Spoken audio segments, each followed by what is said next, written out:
Medicine खा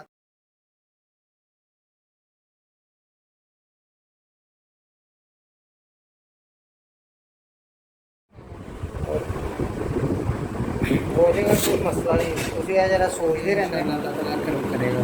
चले बस तुम परेशान नहीं होना। सुबह से बहुत रात